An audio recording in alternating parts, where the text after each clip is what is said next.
देखिए matrix determinant जो है लगभग 10 नंबर का पूछेगा, ठीक। इसमें एक 5 नंबर का सवाल रहता है और सब 2 नंबर का और ऑब्जेक्टिव रहता है, ठीक। देखिए मैट्रिक्स कहते किसको हैं? It is a rectangular array of mn elements arranged in m row and n column। मतलब mn वस्तु के आयताकार सजावट को क्या बोलते हैं? मैट्रिक्स बोलते हैं। मैट्रिक्स क्या है? mn वस्तु के आयताकार सजावट को मैट्रिक्स कहते हैं, समझे। मैट्रिक्स में जो नोटेशन होता है हम ये यूज करते हैं या ये यूज करते हैं या ये यूज करते हैं। उसके बाद देखिए ये जो इसका नोटेशन हुआ, इसका नोटेशन सिर्फ और सिर्फ इसके सुंदरता को बनाए रखने के लिए प्रयोग किया जाता है, ना कि इसका कोई मतलब होता है, समझे। मैट्रिक्स का जो सिंबल है ये सिर्फ क्या है? इसके सुंदरता को बनाए रखने के लिए प्रयोग किया जाता है, ना कि इसका कोई अर्थ है। In a matrix of order mn, ये पढ़ना क्या है? m by n। ऑर्डर क्या है? m by n। For the first suffix is used for a row and next for column. आप जो mn यूज कीजिएगा मैट्रिक्स में, ठीक, तो m बताता है रो को बताने के लिए m सफिक्स यूज करते हैं और n को बताने के लिए n का प्रयोग करते हैं, समझे। और m क्रॉस n नहीं पढ़ना है, m बाय n पढ़ना है। कोई दिक्कत? एक बार फिर से सुन लें, मैट्रिक्स किसको कहते हैं? mn वस्तु के, ठीक, आयताकार सजावट को क्या बोलते हैं? मैट्रिक्स बोलते हैं। मैट्रिक्स को इस चिन्ह से सूचित करते हैं, ठीक। ये जो चिन्ह है मैट्रिक्स के, ठीक, सुंदरता को बनाए रखने के लिए प्रयोग करते हैं, इसका कोई और अर्थ नहीं है। कोई दिक्कत? इसमें जो यहाँ m बाय n लिखा हुआ है, m बाय n लिखा हुआ है, इसको बोलते हैं मैट्रिक्स का ऑर्डर, मतलब अवयव का कोटि, ठीक। यहाँ जो m है, m का मतलब हुआ रो को ये बताता है, n किसको बताता है? कॉलम मतलब पंक्ति को बताता है। रो मतलब पंक्ति, कॉलम मतलब स्तंभ, समझे। चलिए इसको लिख लीजिए तो हो गया।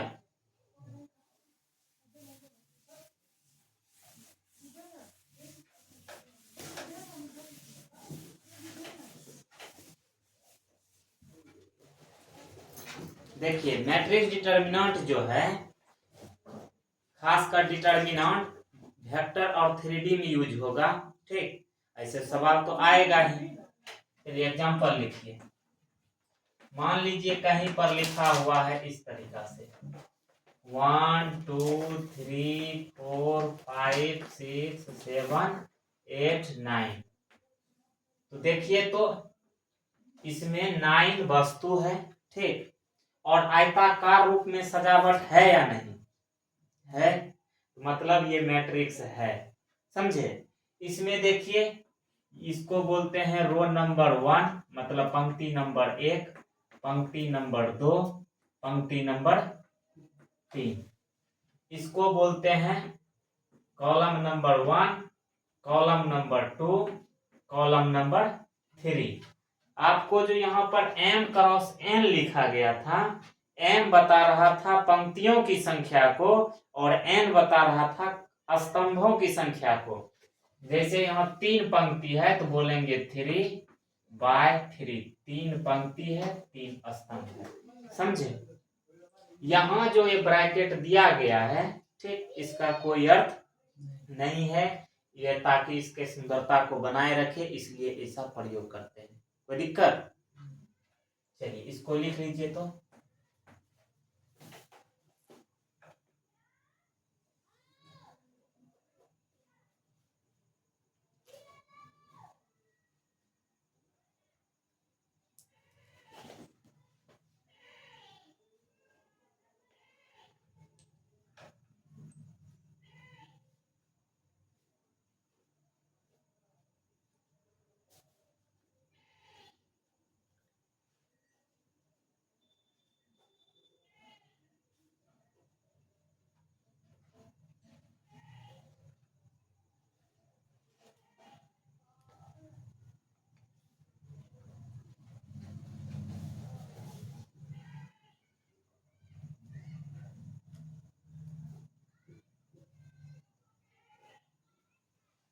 हो गया। अच्छा, इसको क्या पढ़ेंगे? 3/3। कोई दिक्कत? अच्छा, इसको मिटा दें। दूसरा एग्जांपल देखिए, मान लीजिए b बराबर 1 2 3। यहाँ पर देखिए कॉमा दे दे करके यूज नहीं करते हैं, एलिमेंट नहीं लिखते हैं। यहाँ कैसे लिखना है? 1 2 3। आप इसमें क्या देख पा रहे हैं? इसमें एक ही पंक्ति है, हाँ या ना? स्तंभ कितना है? कॉलम कितना है? 1 2 3। कोई दिक्कत? यहाँ क्या बोलेंगे? एक पंक्ति है, 3 स्तंभ है, तो इसका ऑर्डर क्या हो गया? 1/3। दे देगा मैट्रिक्स, यहाँ पर से ये उड़ा देगा, बोलेगा कितने ऑर्डर का मैट्रिक्स है ये, तो आप क्या बोलिएगा? 3/3 ऑर्डर का। ये उड़ा देगा, कितने ऑर्डर का है? 1/3 ऑर्डर का है। समझे? चलिए लिख लीजिए इसको।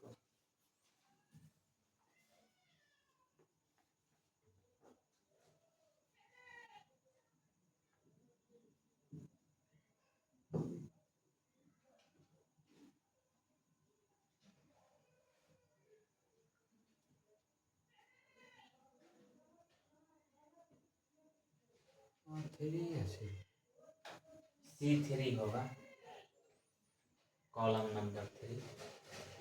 ये समझने के लिए बता रहे हैं कि ये इसको कॉलम नंबर 1 बोलते हैं, कॉलम नंबर 2 बोलते हैं, कॉलम नंबर 3। समझे? मिटा दें हैं? अब देखिए नेक्स्ट एग्जांपल। चलिए हम क्या कर रहे हैं, लिखना नहीं है। यहाँ देखिए, मान लीजिए दो वस्तु लिए हैं, ए और बी। ठीक, अब आप क्या कर सकते हैं? ये दोनों वस्तु को प्रयोग करना है। या तो ए बी ऐसे यूज कर सकते हैं, नहीं कर सकते हैं? एक मैट्रिक्स बना है, इसमें आप देख पा रहे हैं एक ही पंक्ति है और 2 स्तंभ है, 2 कॉलम है। समझे? आप बोलिएगा देखिए, आप ऐसे मैट्रिक्स बनाए हैं, हम एक मैट्रिक्स और बी बना रहे हैं, ए बी। यहाँ देखिए तो 2 कॉलम है, सॉरी 2 रो है, रो नंबर 1 और रो नंबर 2। तो मतलब 2 रो है, एक ही कॉलम है। यहाँ एक रो है, 2 कॉलम है। यदि 2 वस्तु है तो मैट्रिक्स की संख्या कितना हो गया? 2 हो गया। आपसे ऐसे भी सवाल पूछेगा, मान लीजिए आपको 2 वस्तु दे दिया जाए, 2/2 का कितना मैट्रिक्स आप बना सकते हैं? पहले लिख लीजिए, पहले लिख लीजिए, पहले ये लिख लीजिए, उसके बाद बता।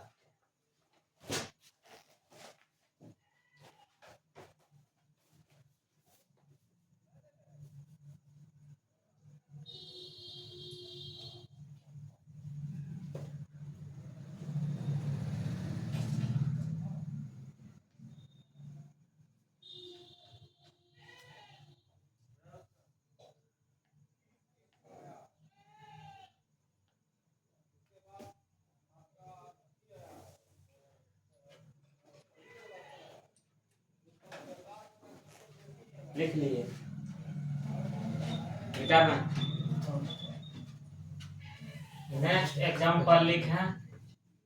मान लीजिए a is equal to 2 3 4 5 6 a b i। Matrix का एलिमेंट जो है रियल नंबर या कॉम्प्लेक्स नंबर कुछ भी हो सकता है। समझे? यहाँ देखिए तो रो की संख्या कितना है? 4। एक पंक्ति, 2 पंक्ति, 3 पंक्ति, 4 पंक्ति। कॉलम कितना? 2 है। इसका क्या बोलिएगा? ऑर्डर 4/2। समझे? ये नहीं कि 4/2 मतलब 2, नहीं नहीं, पढ़ा जाता है इस तरह से। समझे? चलिए लिख लीजिए तो इसको।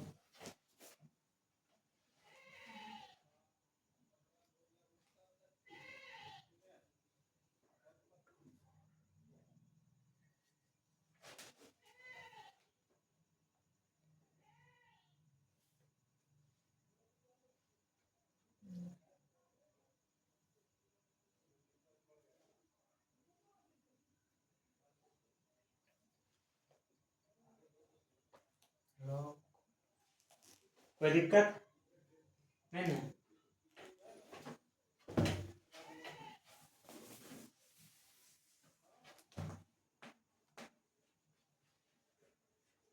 General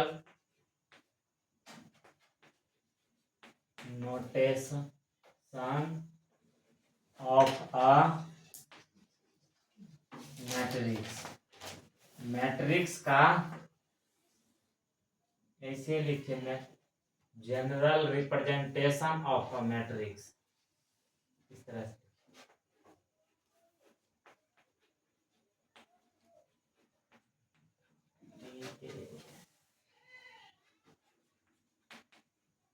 representation of a matrix. Matrix का जो है सामान्य रूप क्या होता है, सामान्य निरूपण क्या होता है?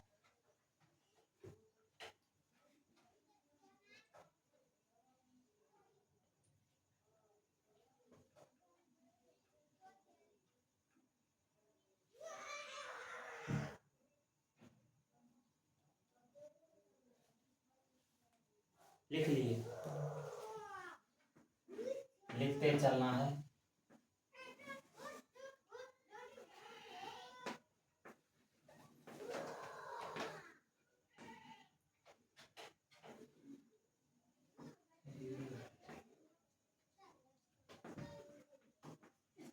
यहाँ कॉमा नहीं देना है, ये इस तरह से चलते रहेगा। A1 A21 A22 A23 A24 A2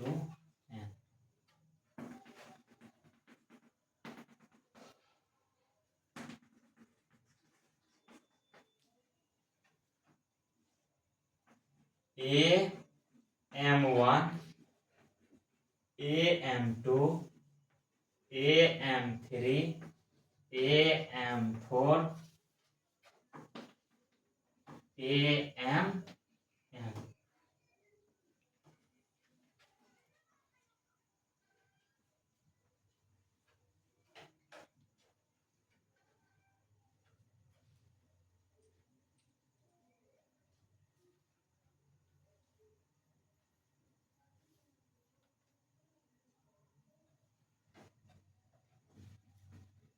M by M होगा।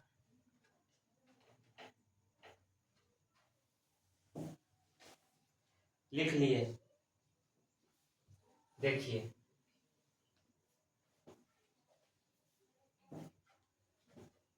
यहाँ ध्यान दें, यहाँ जो पहला सफिक्स है, यहाँ दूसरा सफिक्स है, यहाँ देखिए ये क्या बताता है, रो की संख्या, ये क्या बताता है, कॉलम की संख्या, समझे? इसका मतलब हुआ पहला रो पहला कॉलम, इसका मतलब हुआ पहला रो दूसरा कॉलम। देखिए ये पहला रो पहला कॉलम है, ये दूसरा रो कॉलम है, पहला रो है, समझे? ये क्या बता रहा है, दूसरा रो तीसरा कॉलम। ये क्या बता रहा है, एममा रो चौथा कॉलम, समझे? कोई दिक्कत? इसी तरह से जनरल मैट्रिक्स का रिप्रेजेंटेशन होता है, कोई तकलीफ? अच्छा, इसी को कॉम्पैक्ट फॉर्म में लिखा जाए, मैट्रिक्स का कॉम्पैक्ट फॉर्म मतलब सरलतम रूप जो है मैट्रिक्स का क्या होगा, AIJ M by M, समझे? कोई दिक्कत? यहाँ जो AIJ जो है ये क्या बताता है, मैट्रिक्स के एलिमेंट को बताता है। AIJ क्या है, मैट्रिक्स का एलिमेंट को बताता है। जैसे कहीं पर लिखा हुआ है A23 मतलब दूसरा रो तीसरा कॉलम, किसी मैट्रिक्स का वह एलिमेंट या वह अवयव जो उस मैट्रिक्स के दूसरा रो तीसरा कॉलम का वस्तु है, समझे? कोई दिक्कत? इसको लिख लीजिए।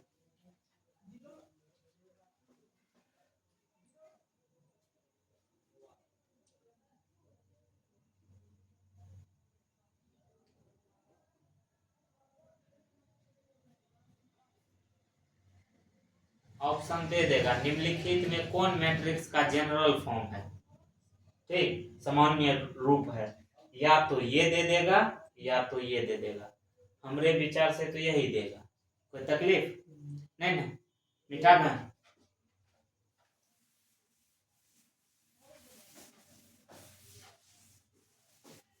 एग्जाम्पल से समझिए इसको, किस तरह से क्वेश्चन पूछ सकता है। मान लीजिए ए बराबर है AB3 2 4 6 3 2 1 8 5 6 6 2 बार आ गया, 2 भी 2 बार आ गया है।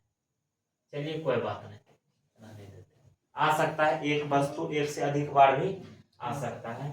तो देखिए तो इसमें कितना रो, 3 रो 4 कॉलम। कोई दिक्कत। पहला क्वेश्चन आपसे पूछ सकता है कि हमें ये बताइए ऑर्डर ऑफ मैट्रिक्स ए कितना होगा, मतलब आव्यूह ए का कोटि, ठीक, कितना होगा 3/4। समझे। कोई दिक्कत। पहला क्वेश्चन यही पूछ सकता है आप हमें ये बताइए कि मैट्रिक्स का ऑर्डर क्या होगा, तो 3/4 होगा। कोई तकलीफ। दूसरा क्वेश्चन क्या वो पूछ सकता है, total number of elements in matrix A is equal to 3 × 4, यहाँ गुना करेंगे 12। देखिए 1 2 3 4 5 6 7 8 9 10 11 12 हुआ। कोई दिक्कत नहीं ना। लिख लिए, लिखिए।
इसमें जो है हमें कम पढ़ाना पड़ेगा, आपको ज्यादा पढ़ना पड़ेगा, ठीक। मिटा में। और देखिए तीसरा क्वेश्चन क्या उठा सकता है, आप हमें 2 3 बताइए। A2 3 A3 3 बताइए, A2 1 बताइए। अब देखिए इस तरह का क्वेश्चन पूछ सकता है। यहाँ ध्यान दे तो A2 3 मतलब दूसरा रो तीसरा कॉलम, समझे। अब देखिए दूसरा रो तीसरा कॉलम ये हुआ। अब क्या लिखिएगा, तीसरा रो तीसरा कॉलम, तीसरा रो तीसरा कॉलम कट कहाँ किया, एक पर एक हो गया। दूसरा रो पहला कॉलम, दूसरा रो पहला कॉलम कट यहाँ किया, ये तो हो गया। समझे। कोई दिक्कत। इसको लिख लीजिए।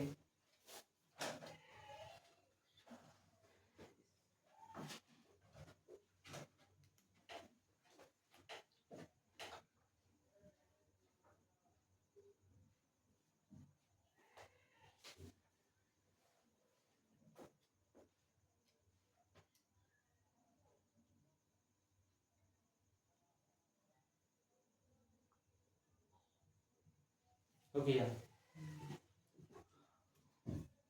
बेटा बहन।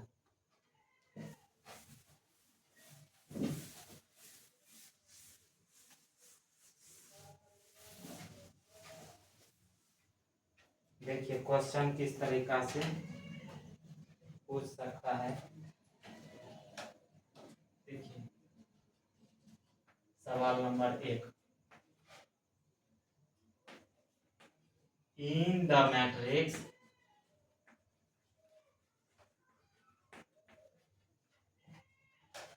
A is equal to 2, 5, 19 minus 7,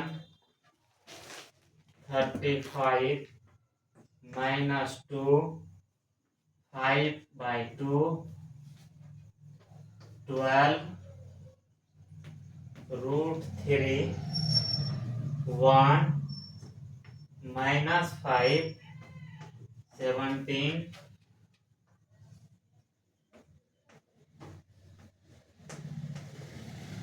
right first, इसमें फर्स्ट क्वेश्चन है the order of the matrix, the order of the matrix. Second question, the number of elements,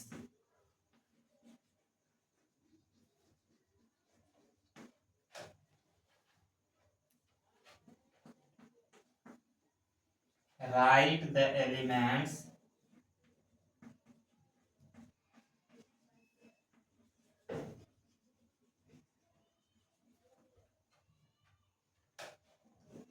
A13, A21, A33, A24, A23।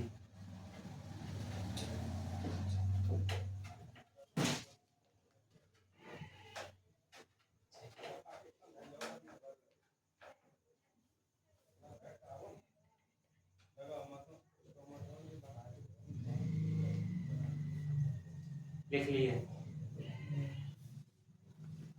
देखिए क्या बोल रहा है, इन द मैट्रिक्स, इस matrix में, ठीक, the order of the matrix, matrix का order क्या है, आंसर में क्या लिखिएगा। देखिए आप काउंट कीजिए, इसमें 3 रो है, ठीक, कितना कॉलम, 3 कॉलम, 4 कॉलम है। क्या बोलिएगा, 3/4 ऑर्डर का मैट्रिक्स है, कोई तकलीफ।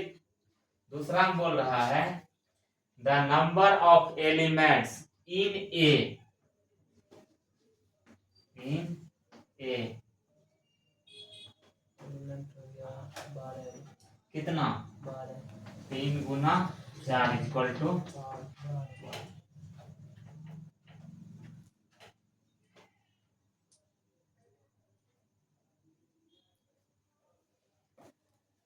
अच्छा यहाँ देखिए, उसके बाद ये तो लिख लिए होंगे। देखिए अब हमसे पूछ रहा है थर्ड सवाल में A13 बताइए, मतलब पहला रो तीसरा कॉलम, पहला रो तीसरा कॉलम, यही ना है। 19। यदि किन्हीं को समझ में नहीं आता है तो general notation of a matrix लिखा है ना, general representation of matrix A11, A12, 1-2 बार लिखें उसको, ठीक, इसको देखें कि ये कहाँ पर है, पहला रो दूसरा कॉलम में ये है, समझे। अब देखिए A21 क्या हो जाएगा, दूसरा रो पहला कॉलम, दूसरा रो पहला कॉलम, मतलब 35। A33 कितना है, तीसरा रो तीसरा कॉलम, -5। उसके बाद है A24 12, दूसरा रो चौथा कॉलम, ये हो गया। A23 दूसरा रो तीसरा कॉलम, 5/2। कोई तकलीफ, चलिए इसको लिख लीजिए तो जल्दबाजी में। हो गया।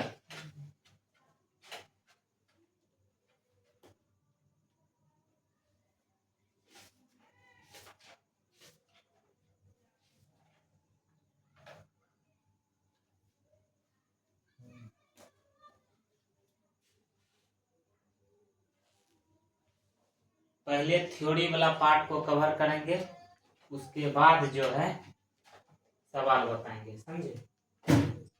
यहाँ तक में कोई प्रॉब्लम नहीं ना, मिटा ना।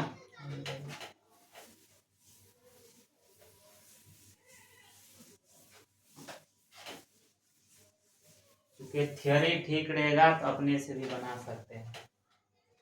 चलिए, डायगोनल ऑफ अ मैट्रिक्स, लिखना diagonal elements of a matrix, diagonal elements of a matrix, matrix का डायगोनल एलिमेंट।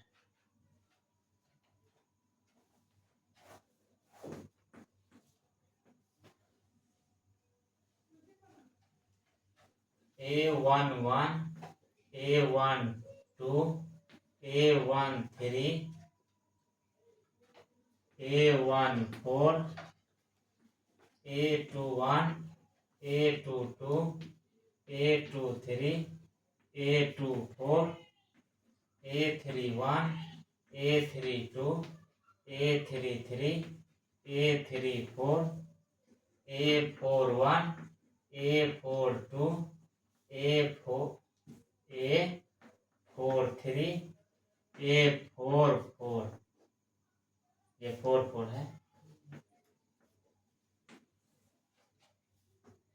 इसका ऑर्डर क्या हो जाएगा?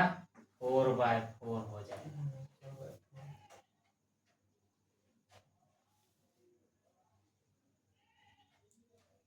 लिख लिए।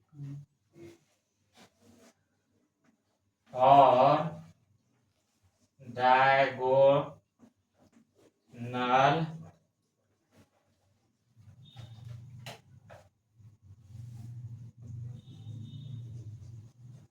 elements of a matrix,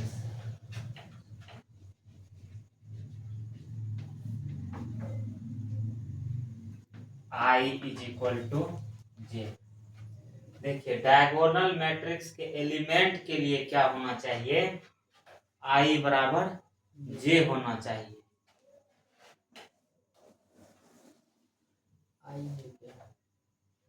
I बताता है रो की संख्या को, J बताता है कॉलम की संख्या को। ठीक, मतलब रो की संख्या और कॉलम की संख्या यदि बराबर हो जाए तब उसको क्या करेंगे?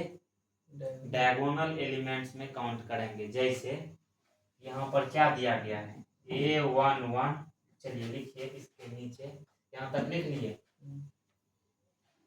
अब देखिए यहाँ पर दोनों का बराबर है वैल्यू, IJ बराबर है, IJ बराबर है। आप ऐसे भी समझ सकते हैं ये कोई मैट्रिक्स है। ठीक, इसका डायगोनल यही हुआ, नहीं हुआ? विकर्ण नहीं हुआ ये क्या हो गया? डायगोनल एलिमेंट्स हो गया। कोई दिक्कत? तो यहाँ पर क्या बोल रहे हैं कि यदि diagonal element for diagonal elements of a matrix I is equal to J, तो डायगोनल एलिमेंट्स होने के लिए I बराबर J होना चाहिए। तो इसलिए डायगोनल एलिमेंट क्या हो जाएगा? A11, A22, A33, A44। समझे? चलिए, क्या लिखेंगे?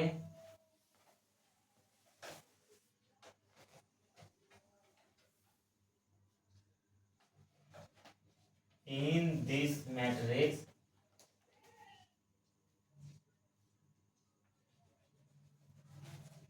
इस मैट्रिक्स में A11, A22, A33 and A44 all are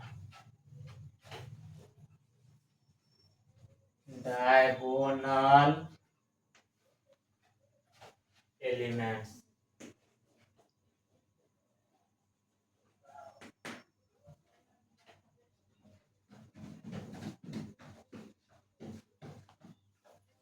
इसको क्या बोलते हैं? Diagonal element. पूरे को घेरे दो। हाँ, A1 1, A2 2, A3 3, A4 4।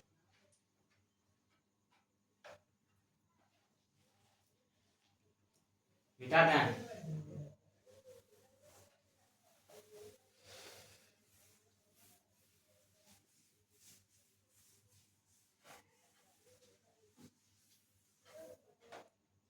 फिर से एक जनरल मैट्रिक्स लिख रहे हैं। A1 1, A1 2, A1 3, A1 n, A2 1, A2 2, A2 3, A2 n। इसी प्रकार से चलते चलते चलते चलते कहाँ पहुंच गए? AN1, AN2, AN3, AN। यहाँ क्या है इसका order? n by n order का मैट्रिक्स। कोई तकलीफ नहीं ना?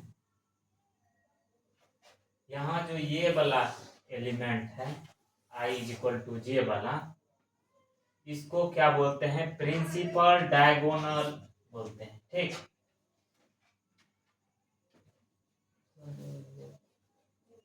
Leading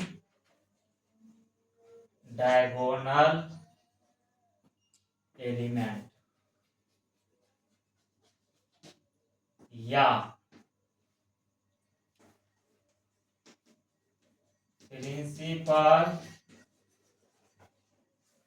diagonal elements. कोई दिक्कत? अब देखिए ये रेक्टेंगुलर है, आप तो ये भी बोल सकते हैं ये भी तो विकर्ण है, नहीं बोल सकते हैं? बिल्कुल बोल सकते हैं। इस डायगोनल को बोलते हैं ऑफ डायगोनल एलिमेंट्स। हालांकि ये सब नहीं पूछेगा, इधर नहीं दिख रहा है, चलिए लिख देते हैं इधर। चलिए इस डायगोनल को क्या बोलते हैं? इस डायगोनल का तो नाम है ऑफ डायगोनल एलिमेंट्स। इसको क्या बोलेंगे? लीडिंग डायगोनल एलिमेंट्स, या इसी को दुनिया वाला दूसरे नाम से क्या जानता है? प्रिंसिपल डायगोनल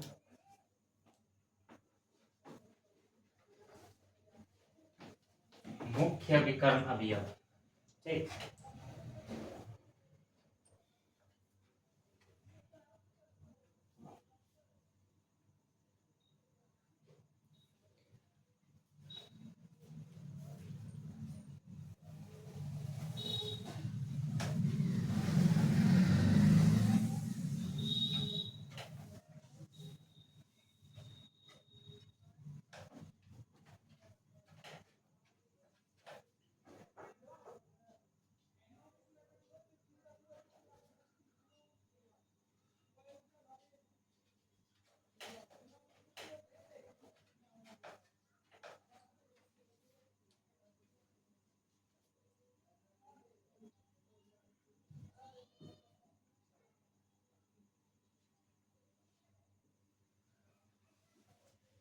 मिटा ना।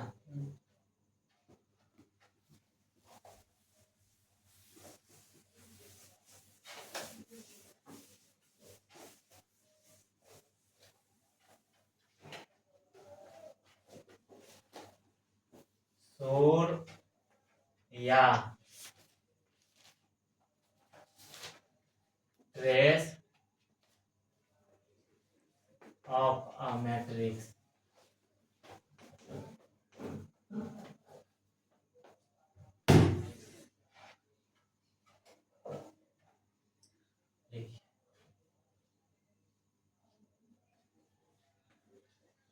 the sum of all principal diagonal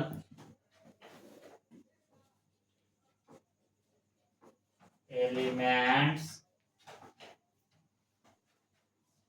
of a matrix is called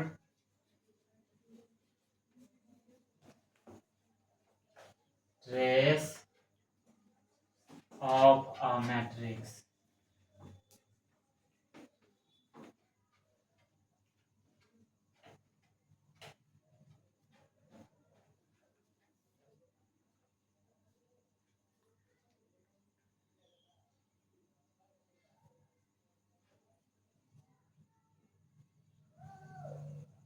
लिख लिए क्या बोल रहे हैं कि डायगोनल एलिमेंट्स जो है, प्रिंसिपल डायगोनल एलिमेंट्स जो है, उसके सभी एलिमेंट को यदि जोड़ दें तो वही क्या कहलाता है, मैट्रिक्स का ट्रेस कहलाता है।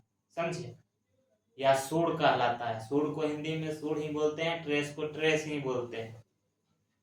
एग्जाम्पल देखिए, सबसे पहला बात तो डायगोनल एलिमेंट्स होने के लिए रो और कॉलम की संख्या बराबर होना पड़ेगा। 1 2 3 4 5 6 7 या चलिए कुछ लिखते हैं 3/3 हो गया। ठीक, इसमें देखिए आई और जे की संख्या बराबर है या नहीं है। यहाँ पर देखिए प्रिंसिपल डायगोनल एलिमेंट इसको बोलते हैं, या लीडिंग डायगोनल एलिमेंट्स इसको बोलते हैं, नहीं बोलते हैं। हाँ, ट्रेस ऑफ ए मतलब मैट्रिक्स का ट्रेस को इस प्रकार से लिखते हैं। ठीक, क्या पढ़ेंगे, trace of matrix A 1 + 5 + 7 = 33 13। Trace of A कितना आ गया, 13 आ गया। कोई दिक्कत, इसको क्या बोलेंगे, ट्रेस ऑफ मैट्रिक्स ए। चलिए इसको लिख लीजिए।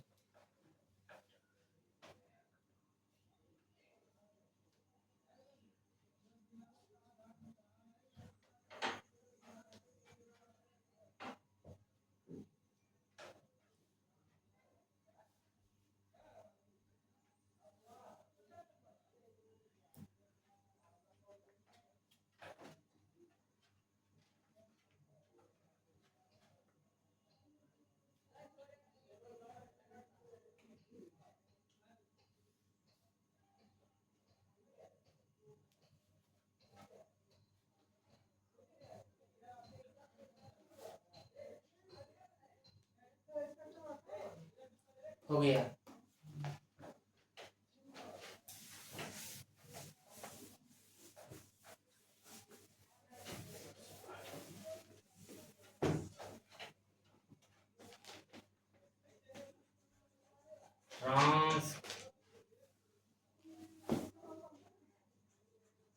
Transpose of a matrix, matrix का परिवर्त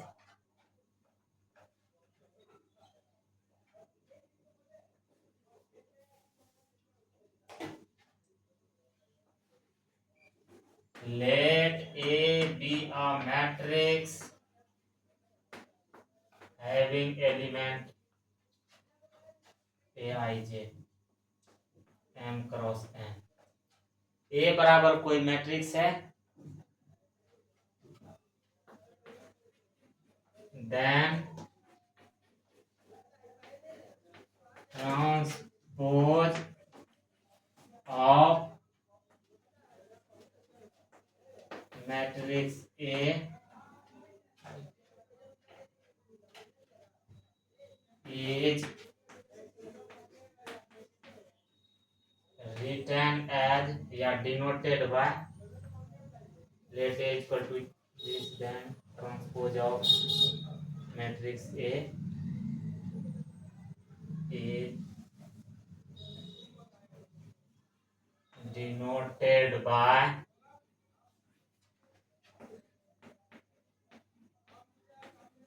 or this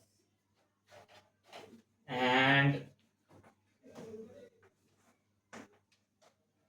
defined as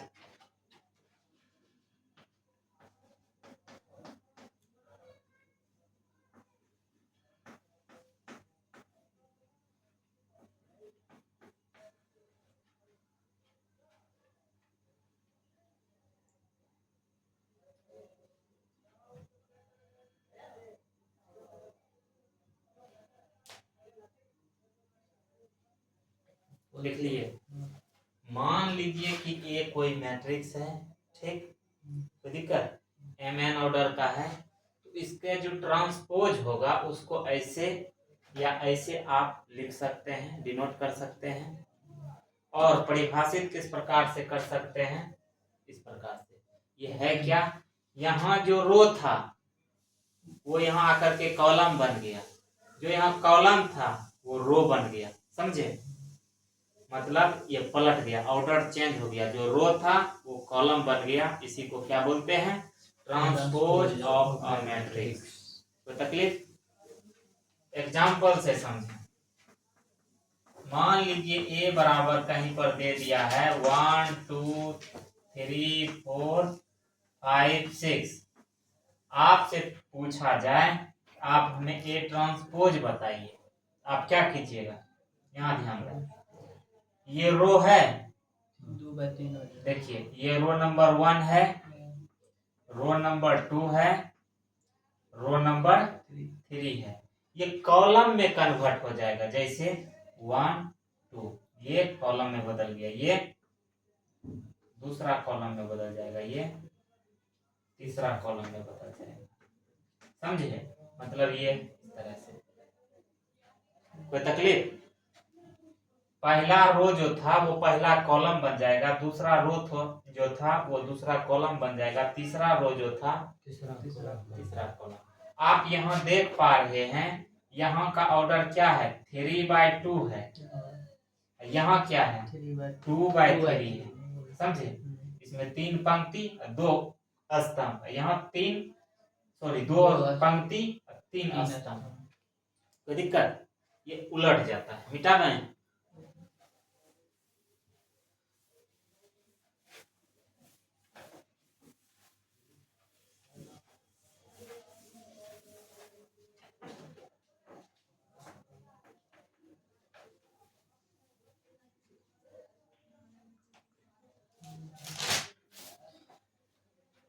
next example, मान लीजिए ए कोई मैट्रिक्स है, इसमें 2 एक एलिमेंट है, ठीक, इसका ऑर्डर कितना हो जाएगा, एक ही पंक्ति है, एक ही स्तंभ है। इसका यदि आप ट्रांसपोज भी कीजिएगा तो क्या हो जाएगा, 2 ही हो जाएगा। कोई दिक्कत,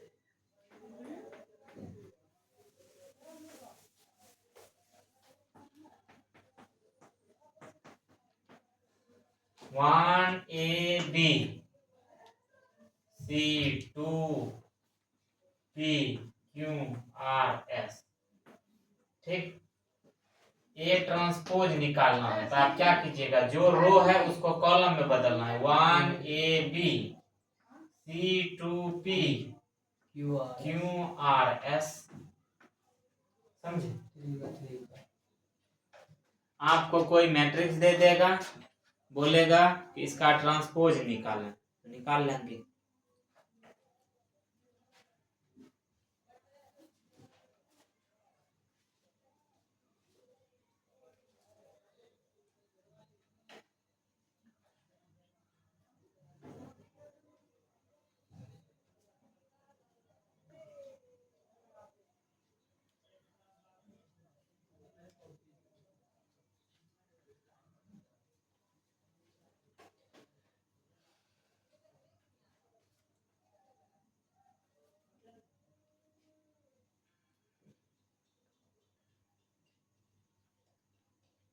ऐसा कोई जरूरी नहीं है कि जो एलिमेंट हम लिए हैं वही आप लिखें, कुछ भी लिख सकते हैं।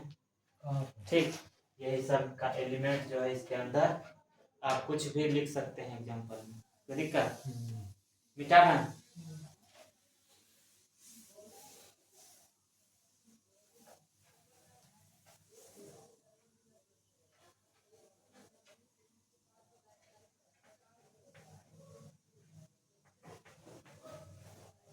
Complex number,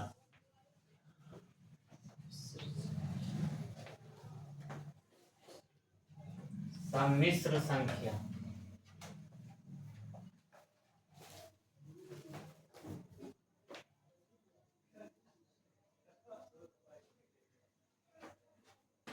a number of the form z is equal to x plus I y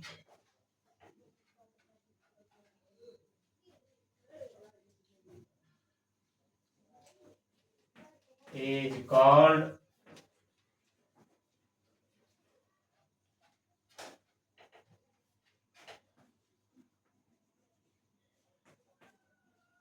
complex number. यहाँ जो x और y क्या है, रियल नंबर है। ठीक, लिख लें where x, y belongs to the set of all real numbers।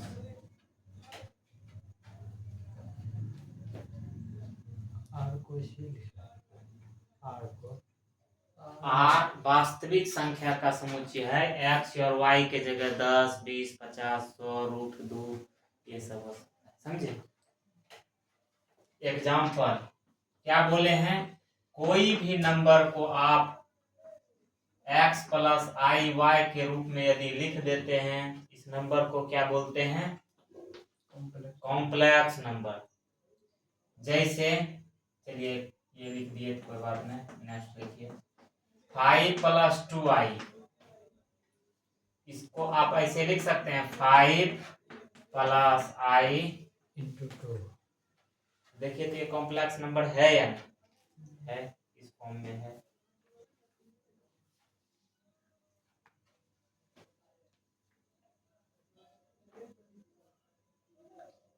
ये सब विस्तार में पढ़ा चुके हैं, थोड़ा दिखा दिए चलो भाई कॉम्प्लेक्स नंबर किस रूप में होता है। कहीं z बराबर 2 लिखा हुआ है, ये कॉम्प्लेक्स नंबर है या नहीं, आप 2 को लिख सकते हैं 2 प्लस i इंटू 0।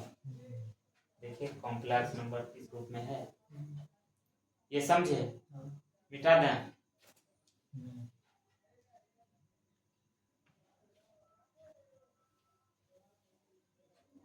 यदि कोई नंबर इस फॉर्म में हो तो क्या बोलेंगे, कॉम्प्लेक्स नंबर। एक उदाहरण और ले लें, कहीं पर z बराबर लिखा हुआ है सिर्फ i, आप इसे देखिए तो इस प्रकार से लिख सकते हैं 0 plus i।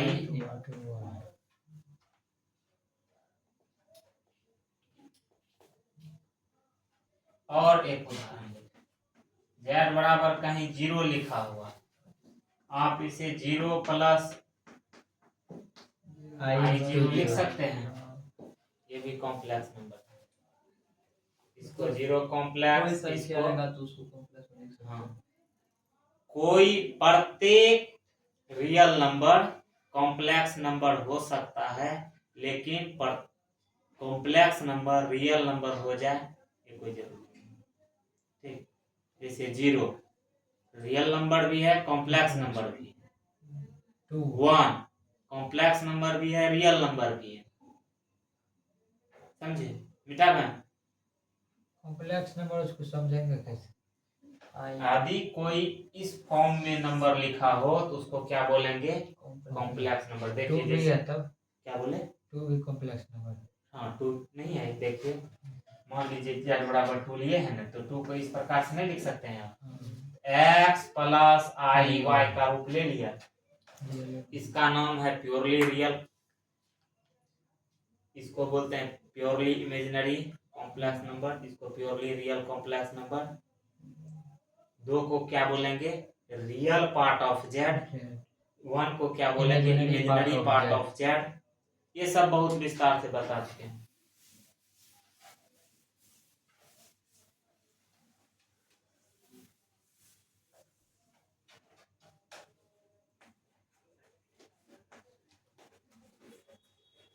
Conjugate of a complex number.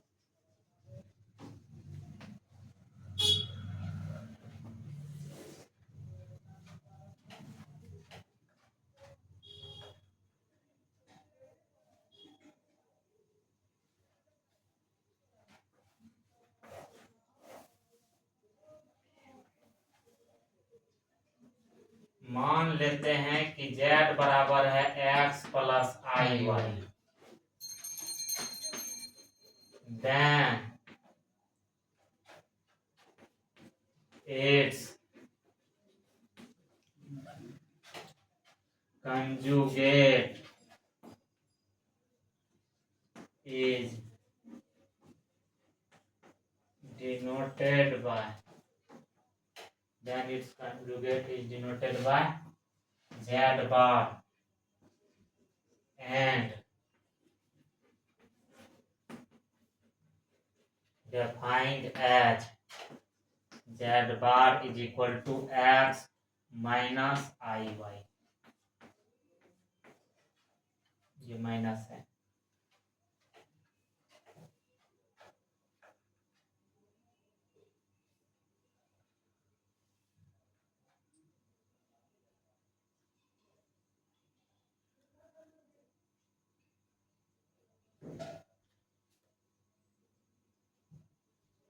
लिख लिए।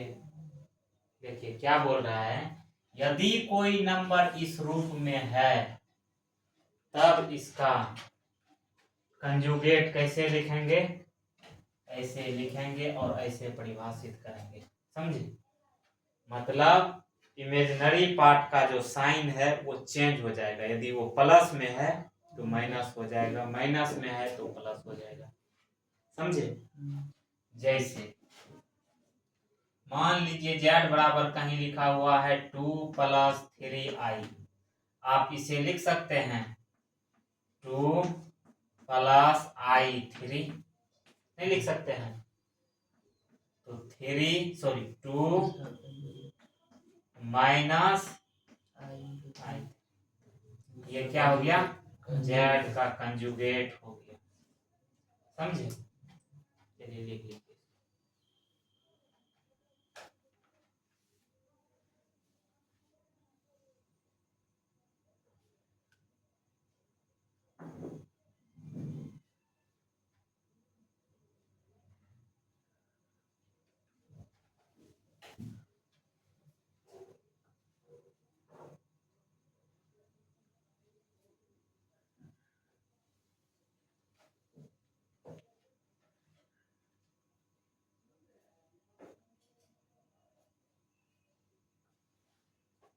हो गया ये मिटाना।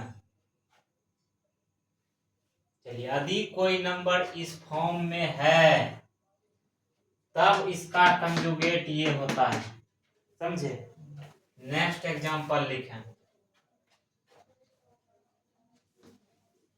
z बराबर देखिए तो 1/i लिखे हैं। ठीक, इसको क्या करेंगे? पहले उसमें बदलेंगे। चलिए पहले इससे भी आसान लेते हैं। मान लीजिए 1/2 प्लस 3i है या माइनस 3i है। ठीक, तो यदि आप z का कंजुगेट इस प्रकार से लिख देते हैं 2 प्लस 3i, ये गलत हो जाएगा। पहले क्या करना है? इस कॉम्प्लेक्स नंबर को इसमें कन्वर्ट करना पड़ेगा। ठीक, तब उसका कंजुगेट लिखेंगे। कैसे लिखेंगे? देखिए 2 3i, इसके कंजुगेट से ऊपर नीचे पहले गुना कीजिए। 2 प्लस 3i, 2 प्लस 3i,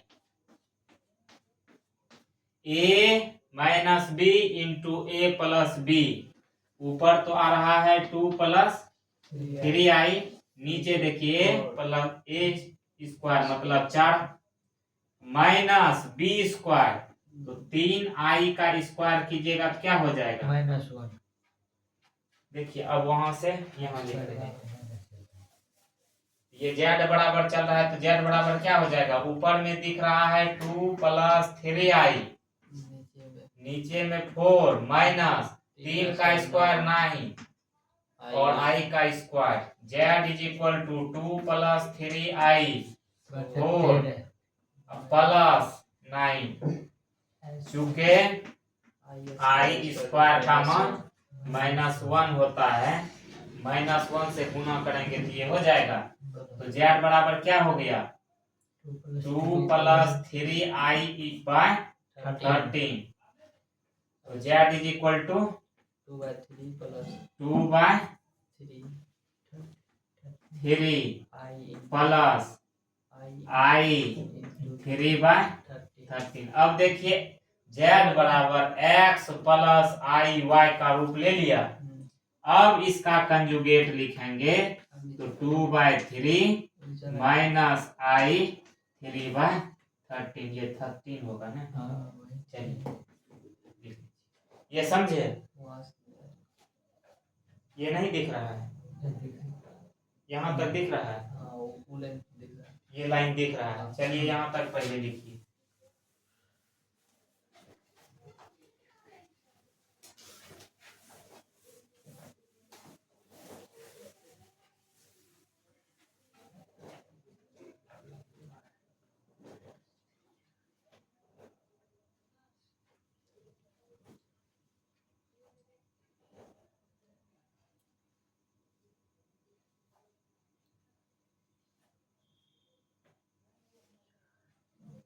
इसके आगे है z बराबर 2/13 प्लस 3/13, z का कंजुगेट इक्वल टू 2/13 माइनस 3/13।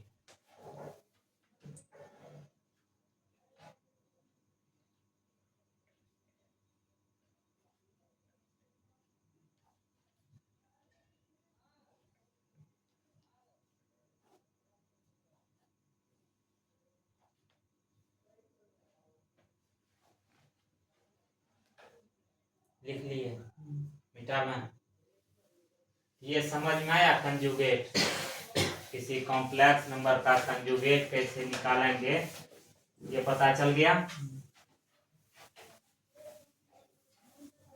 एक एग्जांपल और लिख, मान लीजिए z बराबर है 1/i, अब z इक्वल टू क्या लिखिएगा 1/i, इसके कंजुगेट से ऊपर नीचे गुना कर देते हैं, ठीक, नहीं भी करेंगे तो वही आएगा, कंजुगेट से गुना नहीं भी करेंगे तो वही आएगा। देखिए मान लीजिए ये आया i बाय आई स्क्वायर, ऊपर पर i नीचे -1 तो -i आया, यदि ऐसे करते हैं -i आया था ना, ऐसे देखिए -i square, z is equal to -i square का मान -1 माइनस इंटू माइनस प्लस वही आया।